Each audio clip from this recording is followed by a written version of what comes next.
Hola, buenas tardes. Hoy hablaríamos de los contratos y de los casi contratos en derecho romano. Este es el cuarto video sobre la unidad temática obligaciones. Mucha de esta materia ya la vimos en las sesiones presenciales en la era pre-confinamiento por motivos del COVID-19.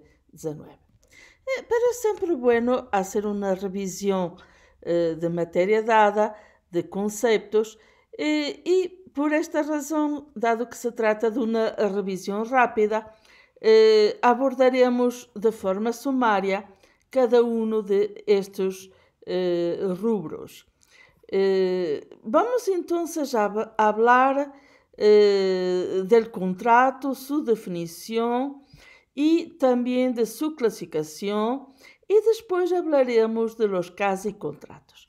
Y ya vimos en videos anteriores y también en las clases presenciales que estes temas, estes rubros, foram trabalhados por el grande jurisconsulto de la era postclásica, Gaius, y que es su clasificación que seguimos, assim como também seguimos como fuente primordial al corpus iuris civilis.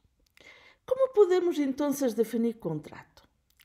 El contrato se puede definir como un acto jurídico, que por lo tanto, esto es evidente, debe ser humano, lícito, consciente o voluntario, entre dos ou mais partes, e respeito a uma coisa determinada.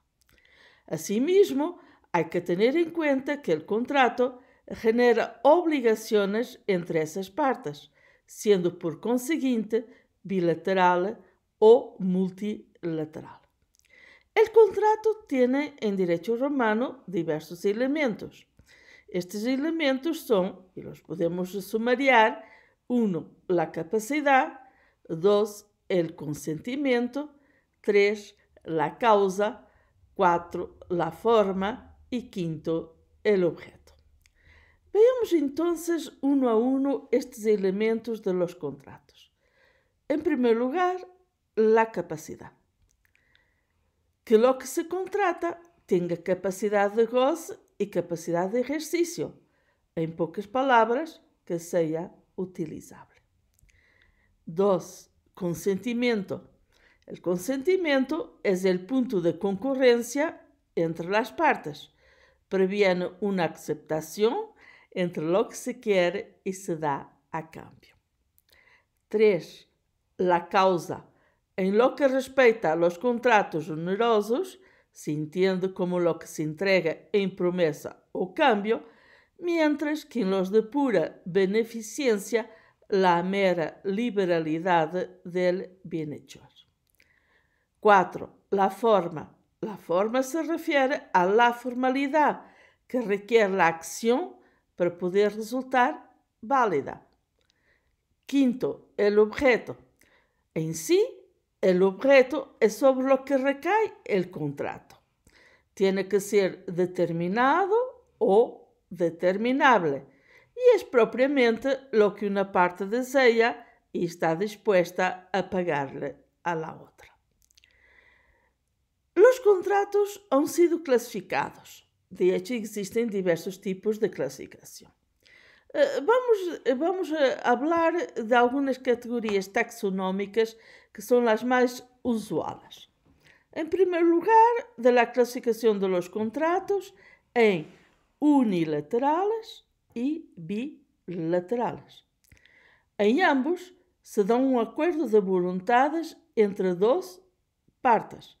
La diferencia radica en que en los primeros una parte se ve obligada frente a la otra, mientras que en los segundos ambas partes se obligan por igual. Después tenemos las categorías onerosos y gratuitas.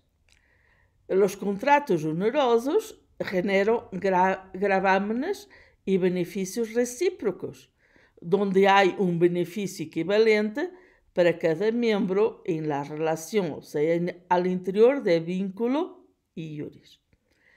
mientras que en la segunda forma, los contratos gratuitos, únicamente se generan grávenes para uno de los dos miembros, brindándole beneficio al otro, a la otra parte, en esta relación.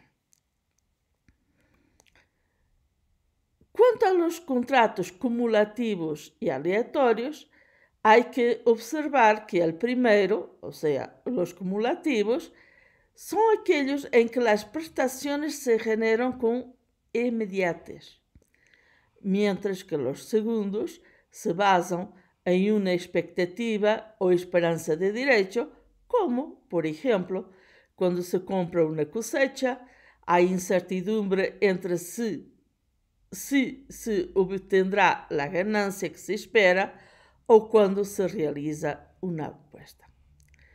Tenemos también la posibilidad de clasificar los contratos entre principales y accesorios.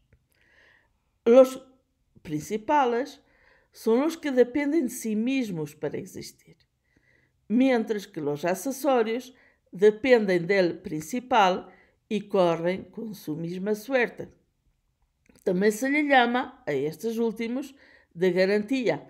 Por ejemplo, una hipoteca donde el principal es el contrato en donde una parte presta dinero a otra y se compromete a pagar y pone de garantía, accesorio, una vivienda.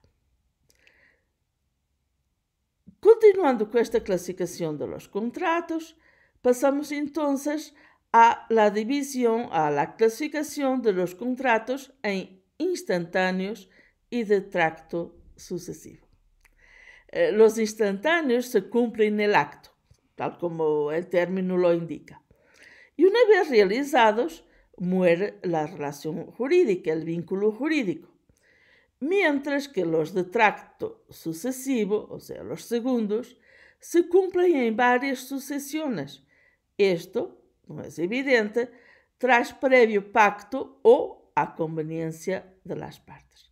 Ejemplo, el pago por un crédito. Cuanto a la taxonomía de los contratos, que los divide en dos grandes conjuntos, consensuales y formales o solenes, tenemos que observar que en los primeros, los contratos consensuales, apesar de que se entende que por el realizar un contrato se basa en el acuerdo entre las partes, sin embargo, es necesario, mientras que los formales o solenes son aquellos en que, por disposición de ley, el consentimiento debe ser expresado de una u otra forma. Finalmente, tenemos dos últimas categorías, los contratos privados y públicos y los contratos nominados o típicos y nominados o atípicos. Veamos el caso de los contratos privados. El contrato privado es aquel que simplesmente se realiza entre dos personas y no requiere para su validez de la asesoría de un funcionario público. Mientras que, como es lógico, los contratos públicos sí requieren de la asesoría de un funcionario público, de un magistrado, en el ámbito que le compite, ganando mayor validez probatoria. Quanto a la división en dos conjuntos, contratos nominados o típicos y contratos inominados o atípicos, es evidente que el nominado está contemplado por el ordenamiento jurídico en todos sus extremos, mientras que el segundo puede o no estar en su totalidad o en parte contemplado por las normas jurídicas. Tenemos así, como ustedes están viendo, una clasificación de contratos en derecho romano que se acerca mucho a la clasificación de los contratos en nuestro derecho actual, aún con variantes diversas, porque finalmente estamos hablando de dos sistemas jurídicos generados, produzidos em dois momentos históricos que estão divididos, que estão separados por mais de 12.000 anos de existência. Passemos então al outro subtema desta classe, desta ciberclasse del 29 de abril del 2020. La cuestión de los quasi-contratos. Por definición, un quasi-contrato en derecho romano consiste en un hecho voluntario por parte de la persona que se obliga hacia otra.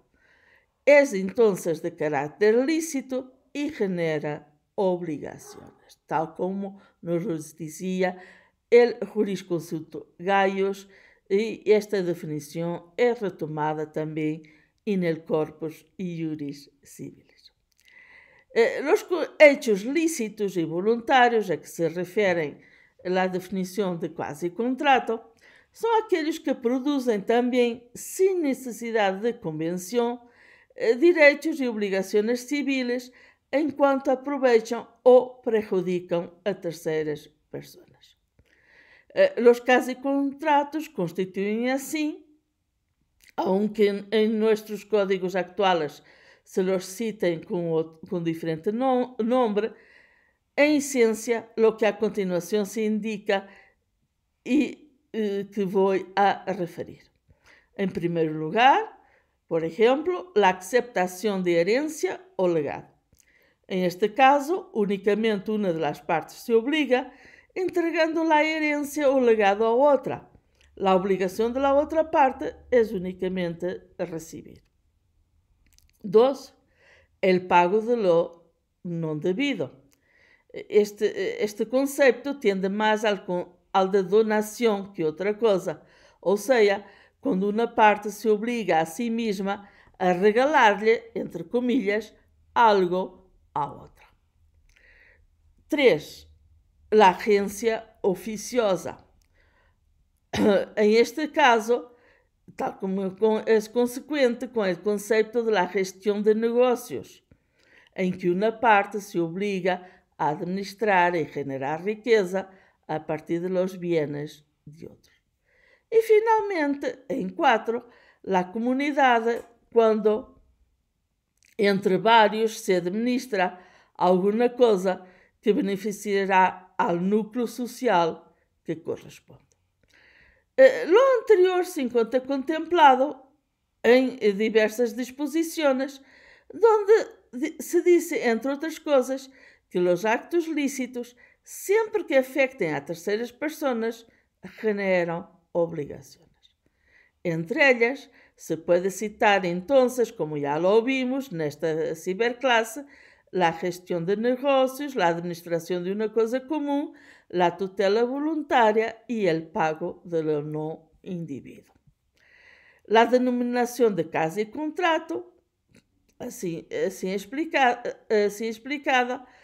deja lagunas sobre la estructura de las relaciones que se comprenden en la especie, a la par que tal clasificación solo sirve para agrupar las más heterogéneas hipótesis que únicamente tienen de común el no revestir el carácter de contrato porque carecen del acuerdo de voluntades.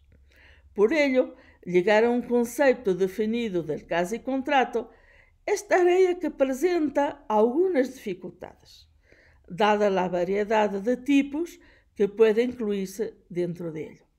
De ahí que, siguiendo los lineamientos de las Institutes de Justiniano, esa obra magna que hace parte del Corpus Iuris Civilis, veremos que las obligaciones nacidas de actos ilícitos no contractuales, pero que a alguna medida proviene de un negocio afín al contrato o lo que es lo mismo, de un quasi-contrato.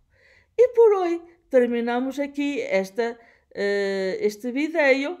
Espero que estén bien. Mañana publicaremos un otro video para hablarmos de las fuentes de las obligaciones nacidas del delito y del quasi-delito. Hasta allá, muy buenas tardes y Dios mediante, hasta mañana.